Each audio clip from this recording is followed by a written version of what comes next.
Michael here from Budget Off-Road, where everything we do is on the cheap. I wanted to talk today about spray paint, and how to properly use it. I use a lot of Easy Liner bed spray, a lot of it, but this is for any spray painting you're doing. I want to give you some tips. If you think you're going to use one can, I would suggest buy at least two. Basically at least double of what you think you're going to need. The reason is two reasons. Sometimes the spray nozzle is faulty from a brand new spray can, and then either it might nothing come out, maybe you're spraying and it comes out just in a blob. Sometimes it just comes out in a thin spray as opposed to a fanned out. Also the valve itself can be faulty. No paint will come out, or it'll just come out all in liquid form all around the outside and run everywhere. This is for any paint can that I found. Also for when you're, especially if you want to paint something that you want to look good,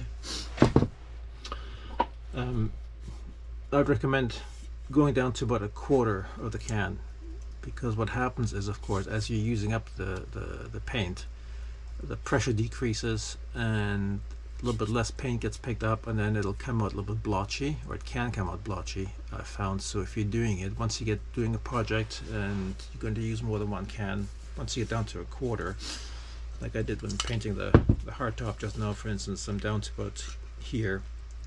And I can hear it too, it'll change, the sound will change, and it gets more blotchy and it spits out the paint. So that's another reason to buy more than you need for the spray can.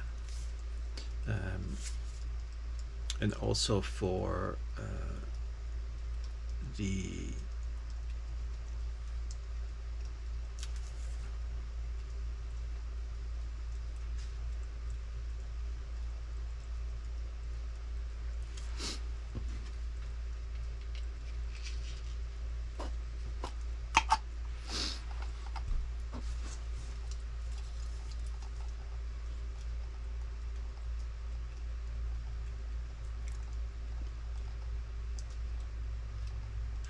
Michael here from Budget Off-Road, where everything we do is on the cheap.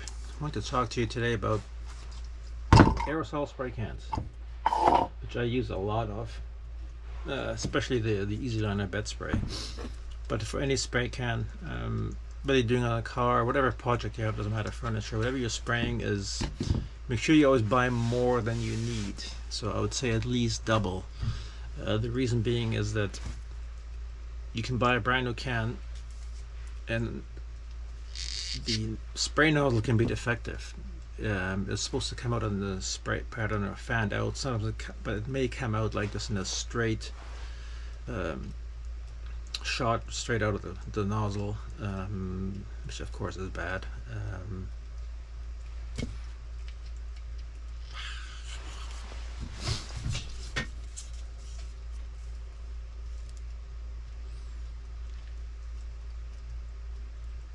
Michael here from Budget Off-Road, where everything we do is on the cheap. I want to talk to you today about spray cans. I use a lot of Easy Liner bed spray. I've been using that for 7 years, but this is really for painting anything, doesn't matter what it is. Always buy at least double of what you think you're going to need, because these, of course, get manufacturers by, who knows, hundreds of thousands a year. You may end up with a defective nozzle, so instead of it coming out in a fanned out spray pattern, it comes out less in a straight squirt, for instance. It might just come out just in little blobs. I've had that before, and now of course when you have one can, now you have to go back to the store and and all that start again. The valve itself can be defective. Either nothing will come out, or it'll just come out on liquid form and just run out underneath here and then all over the can. Those are two reasons to buy more than you need. Then also when you're spraying something, obviously as you're spraying and you're using up the paint, and the propellant also gets less, obviously, as it's coming out of the can. When the can gets down to around, I find around a quarter or so, you can get inconsistent paint. It'll start coming out more in blotches.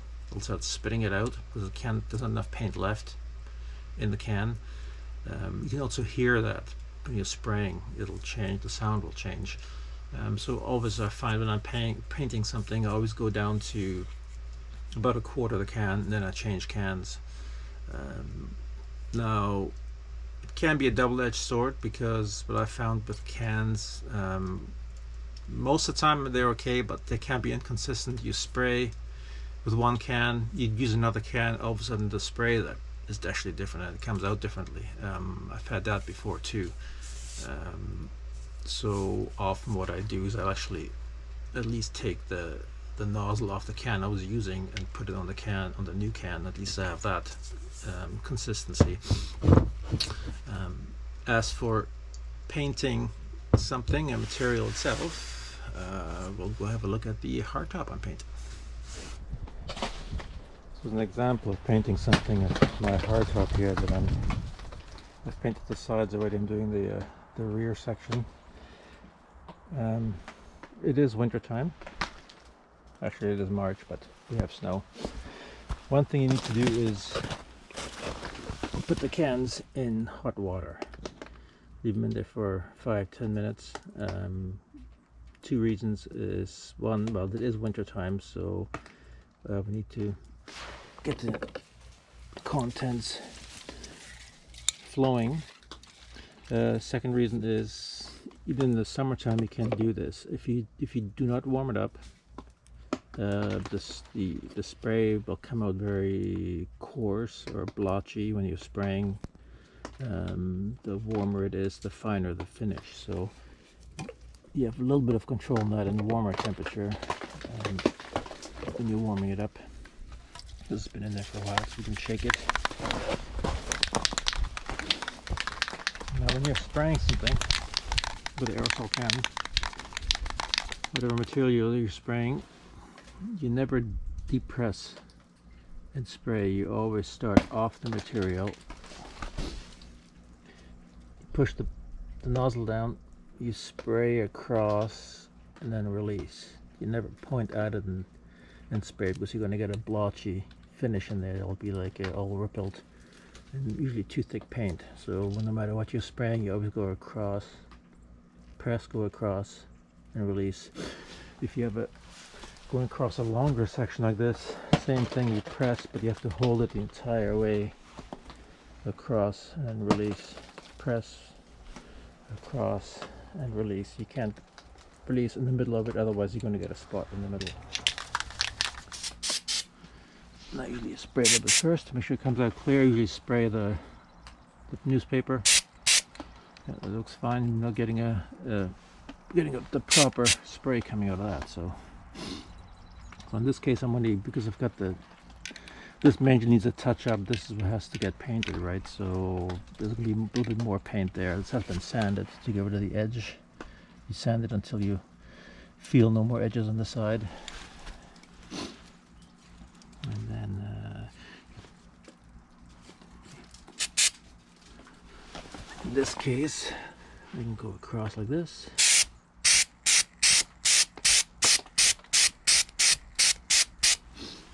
Cover it.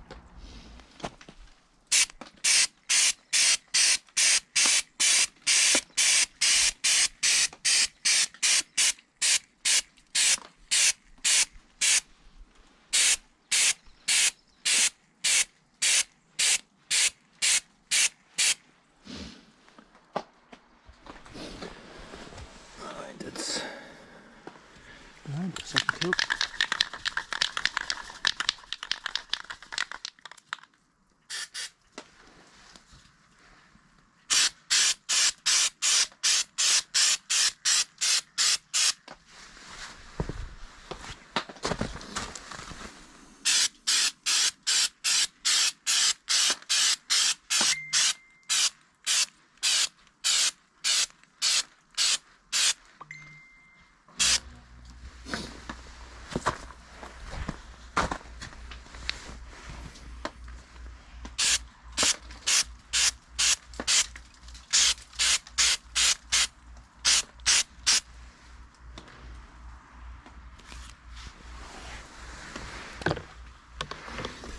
back in the water just to keep things consistent at the top.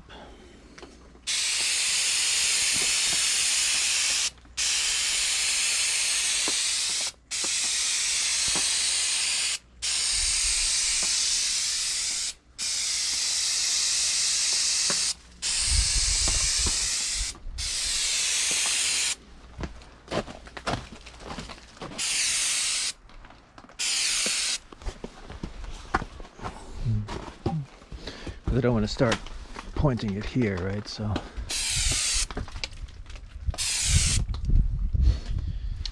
have to stop for a minute. It got really breezy all of a sudden. There we go.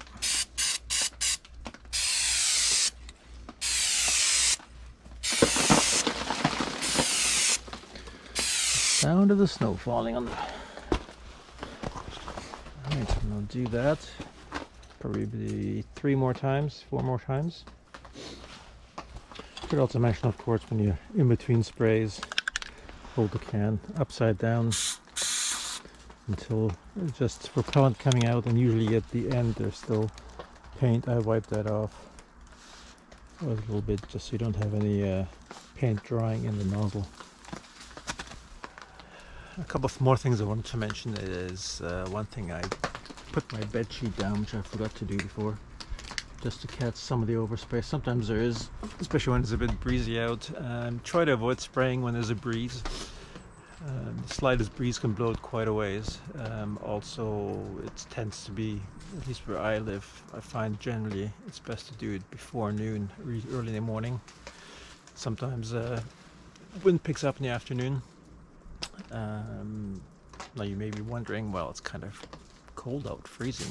Yes, temperature not so much an issue. The issue is humidity with spray cans, because when you're spraying and there's high humidity, when the spray comes out of the can, it picks up the water molecules in the air, which you will then deposit on the material. And then what happens is, you might see it right away. It might look like, if a lot of humidity, you might see like little looks like dust spots, tiny ones in there. Or you might not see it, and then what happens is later on, depending on weather, a couple of months, maybe a year or two, all of a sudden you'll see little tiny spots everywhere, and then the paint will start peeling, and then it'll come off because you basically trap the water underneath, and then over the winter and summer and all the, it expands, it contracts, and then it takes the paint off. I do have one of these lights.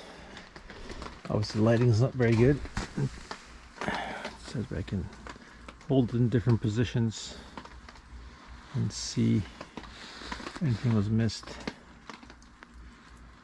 I have a little bit of a line coming up here. I have to do that again. Also, of course, anything you're painting, never spray in sunlight. You always do it in the shade. Same with waxing and washing a car. Never do it in the sun. You always do it in the shade. So we've got pretty good. Can't see anymore the white shadow in behind.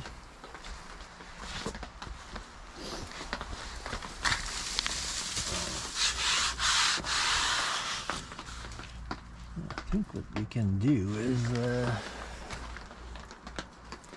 take the tape off. We can take all this off and out.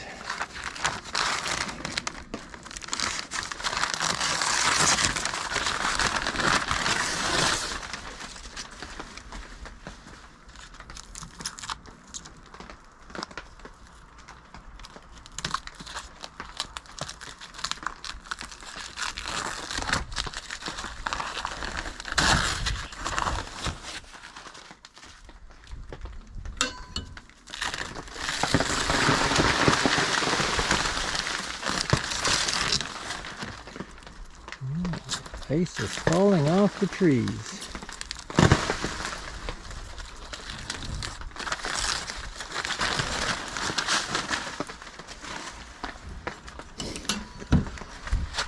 There we go, looking much better.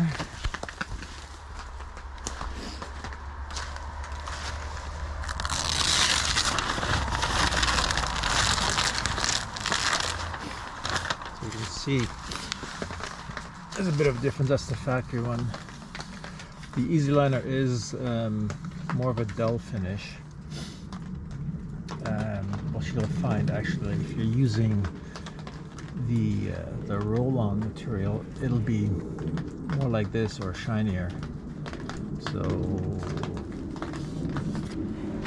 they say the Easy Liner spray is supposed to be the same material, and you use it in conjunction with the roll-on stuff, but obviously it'll be a different finish to it. Now you can make this a bit shiny if you, once it dries a bit, like the next day, you can take a cloth to it, like a microfiber cloth maybe. You can buff it up a little bit, almost the same as that, but you know.